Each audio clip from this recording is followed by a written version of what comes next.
Let's mic देश का मिजाज ईस्ट। ये है लेट्स माइक मॉडर्न रेडियो और आप सुन रहे हैं पूर्वी भारत की खबरें। पश्चिम बंगाल में वोटों की गिनती से पहले एक बार फिर से हंगामा हुआ है। हंगामा की एक घटना सीएम ममता बनर्जी के विधानसभा क्षेत्र भवानीपुर में हुई है। टीएमसी ने आरोप लगाया है कि 2 कारों को कंपाउंड में घुसने की अनुमति दी गई है। उन कारों पर भाजपा का झंडा लगा हुआ था। यह घटना उसी सखावत मेमोरियल गर्ल्स स्कूल में हुई है, जहां गुरुवार रात को ममता बनर्जी 4 घंटे धरने पर बैठी थी। ममता ने स्ट्रांग रूम में बिना इजाजत लोगों के घुसने का आरोप लगाया था। दोनों पार्टियों के कार्यकर्ताओं और नेता राज्य भर में स्ट्रांग रूम की सिक्योरिटी पर कड़ी नजर रखे हुए हैं। वहीं उत्तर 24 परगना जिले के विधाननगर में आज एक मतगणना केंद्र के बाहर तृणमूल कांग्रेस और भाजपा समर्थकों के बीच झड़प हो गई। शनिवार रात स्ट्रांग रूम के सामने दोनों दलों के कार्यकर्ताओं और समर्थकों के बीच कहासुनी के कारण तनाव पैदा हो गया था। इस दौरान नारेबाजी और जवाबी नारेबाजी हुई, जो कुछ देर में झड़प में बदल गई। स्थिति को नियंत्रण में लाने के लिए बड़ी संख्या में केंद्रीय बल मौके पर पहुंचे। पुलिस ने समर्थकों को तीतर बितर कर उनके बीच बैरिकेड लगा दिए। कल 5 राज्यों के विधानसभा चुनाव की मतगणना से पहले आज झारखंड की राजधानी रांची में केंद्रीय मंत्री अर्जुन राम मेघवाल ने दावा किया है कि 5 विधानसभाओं में भाजपा का प्रदर्शन असाधारण होने वाला है। 5 राज्यों में चुनाव हुए और 5 राज्यों में भारतीय जनता पार्टी का प्रदर्शन बहुत ही बेहतर रहने वाला है। बंगाल भी उसमें सम्मिलित है। जदयू नेता एवं बिहार के पूर्व मुख्यमंत्री नीतीश कुमार के बेटे निशांत कुमार ने आज अपनी सद्भावना यात्रा शुरू करते हुए कहा है कि हमने इसका नाम सद्भाव यात्रा दिया है। इसका सही मतलब यही है कि सबको साथ लेकर चलना है। गांधी जी ने भी चंपारण की धरती से अपना पहला सत्याग्रह किया था। पिताजी ने भी यहीं से अपनी सारी यात्राएं शुरू की।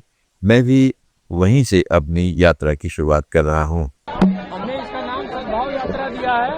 इसका यही अर्थ है सबको साथ लेके चलना। अमीर हो, गरीब हो, दलित हो, अति पिछड़ा हो, अल्पसंख्यक हो, सबको साथ लेके चले। सबके साथ प्रेम का भाव रहे, भाईचारा का भाव रहे। गांधी जी ने भी चंपारण की धरती से अपना पहला सत्याग्रह किया था। पिताजी ने भी सारी यात्राएं वैसी की। मैं भी अपनी पटना में 6 मई को होने वाली कैबिनेट बैठक को लेकर सियासी हलचल तेज हो गई है।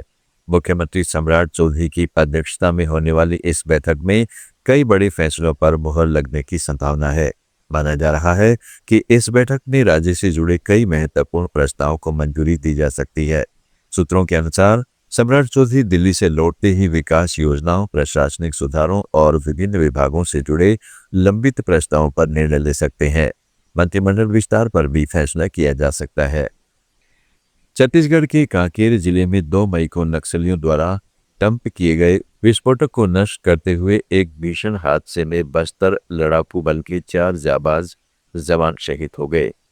वीरगति को प्राप्त होने वाले जवानों में संजय कुमार गढ़पाले की 15 दिन पहले ही सगाई हुई थी। जनवरी 2027 में उनकी होने वाली शादी की तैयारियां जोर शोर से चल रही, लेकिन आज उनका शव तिरंगे में लिपटकर घर पहुंचा। मध्य प्रदेश के जबलपुर में हुए क्रूज हादसे के बाद छत्तीसगढ़ सरकार अलर्ट मोड पर आ गई है। सरकार ने छत्तीसगढ़ में संचालित सभी वाटर स्पोर्ट्स गतिविधियों की सुरक्षा व्यवस्था की व्यापक समीक्षा करते हुए सुरक्षा मानकों का पालन करने के निर्देश दिए हैं। सीएम विष्णुदेव साय ने कहा है कि जन सुरक्षा के विषय में किसी भी प्रकार की शिथिलता और लापरवाही स्वीकार नहीं की जाएगी। मुख्यमंत्री ने धमतरी और कोरबा सहित सभी जिलों के कलेक्टरों को निर्देश दिए हैं कि जिन स्थानों पर वाटर स्पोर्ट्स गतिविधियां संचालित हो रही हैं, वहां सुरक्षा मानकों का तत्काल परीक्षण किया जाए। इसमें किसी तरह की लापरवाही नहीं होनी चाहिए। ओडिशा के मुख्यमंत्री मोहन चरण मांझी ने राज्य में श्रमिकों के लिए परिवर्तनीय महंगाई भत्ता निवृत्ति और 150 करोड़ रुपए की वित्तीय सहायता की घोषणा की। मुख्यमंत्री ने श्रमिकों के लिए उचित वेतन, सामाजिक सुरक्षा और सुरक्षित कार्य परिस्थितियों को सुनिश्चित करने की आवश्यकता पर बल दिया। उन्होंने दैनिक वीडीए में 10 रुपए की वृद्धि की घोषणा की, जो 1 अप्रैल से प्रभावित है। आप सुन रहे थे let's mike modern radio. Follow कीजिए हमें हमारे सोशल मीडिया प्लेटफॉर्म्स पर।